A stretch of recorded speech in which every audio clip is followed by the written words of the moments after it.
Very good day to you, ladies and gentlemen. This is my fifth video on cash flow planning for small trading company. Now, if you have not seen my previous 4 videos on my cash flow planning process, I would suggest that you go back to those 4 videos and review them before you view this video today.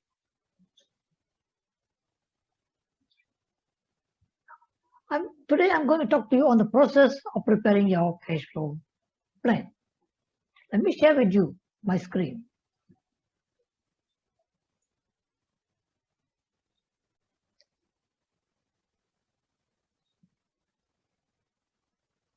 Ladies and gentlemen, the process of preparing cash flow budgets is not a very difficult thing if you go step by step. First thing you should do is to prepare the assumptions for the various budgets that I'm going to cover in this presentation. The first budget that you should do will be your sales budget, because this is the key to setting a tone for the cash flows for the rest of the year. And your budget should always be prepared on a 12-month basis. Be very prudent when you prepare your sales budget. Because if you overstate your sales budget and not achieving it, could result in cash flow issues. Like you may be overstocking on your inventory, which may end up having issues paying your suppliers or even paying your overheads. So always be prudent. I will cover the various pitfalls in the preparation of the cash flows in the later part of my presentation today. Once you have done a sales budget, you can start on your purchases budget and your inventory budget. As I mentioned earlier, prepare assumptions for each of these budgets. Like, for example, how many days of inventory are you going to keep? Will it be 1 month? Will it be 2 months? But this will depend on how fast you can get your supplies from your how fast you can get your supplies from your suppliers. And your purchases amount that you need to purchase will be linked to your sales budget and the amount of inventory that you will need to maintain to meet your sales. Once you have done these 3 key budgets, then you can start working on the other budgets, like your wages budget, your overhead budget, and your capital expenditure budget. Now, once you have done all the 6 basic budgets, you can then start on the cash flows relating to these budgets. As I mentioned before, prepare the assumptions for which you are going to prepare all these budgets relating to your actual cash flows. Your finance budget. Perhaps you may have contracted loans that you could be receiving in this current term, or you may want to raise new loans to finance your working capital needs for your increased sales, perhaps. Your debtors budget. Your debtors budget will certainly be linked to your sales budget.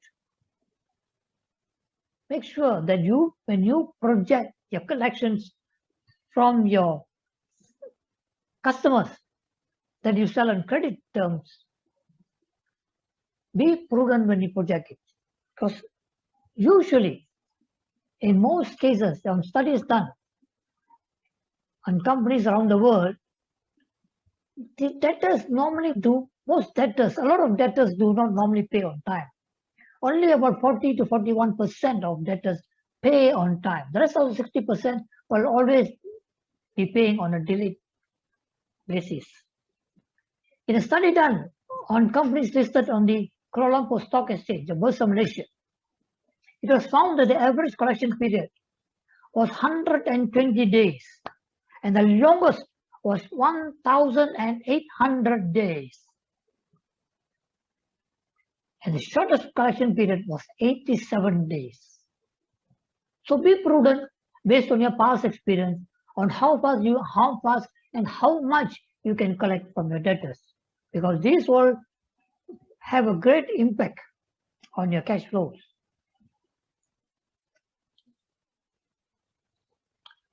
You can then start working on your funds from other budgets. Maybe you're selling some of your property, plant, or equipment, and you're expecting some money from there. So this would be the budget for all other sources of funds. Your payments to suppliers budget will be based on the credit terms that your suppliers give to you. And your overhead payments. Some overhead payments can be paid at the end of the month. Maybe some can be delayed by 1.5 months, depending on the nature of these payments and the agencies to which you need to pay. Example, your rentals. Your rentals will be payable on the beginning of the month in most cases. And your payments for your provident funds could be delayed up to 15 days after the end of the month. Now, once you've got all the data from these budgets, you can then start plotting in the figures into your cash flow budget in using an Excel sheet. Starting off with a cash inflow from your, perhaps you could be having cash inflows from your equity or your share capital, on your sales receipts, receipts from cash sales, receipts from customers that you sell on credit to, and perhaps receipts from your loans that you have contracted to draw down. And then you plot in your cash outflow based on the budgets that I have mentioned earlier, your payments to suppliers, your overheads, capital expenditure, and your loan repayments. So your total cash inflow minus your total outflow each month will then tell you how much net cash that you will have in your account. And this combined with the cash at the beginning of the month will give you the cash that is available at the end of this month or end of the period, whatever period that you choose. It could be weekly, it could be monthly, it could be quarterly. Now, once you have projected this for the next 12 months, you can then know in which periods you will have cash flow issues, where your cash could be in a deficit. And you need to find ways how to cover these deficits. I would suggest that you do a rolling cash flow budget. That means once you do for, let's say, for example, you start from January to December. Once you've completed January, drop the January from your cash flow budget and add on the January of the following year. So you'll always have 12 months cash flow budgets. Ladies and gentlemen, I've given you the basics of how to prepare the cash flow plan. The various pitfalls that you must watch out for when you prepare your cash flow plans. And I will cover these pitfalls in my next video. So keep a watch out for my next video on my series of preparing cash flow plans and budgets. Thank you very much for listening to me.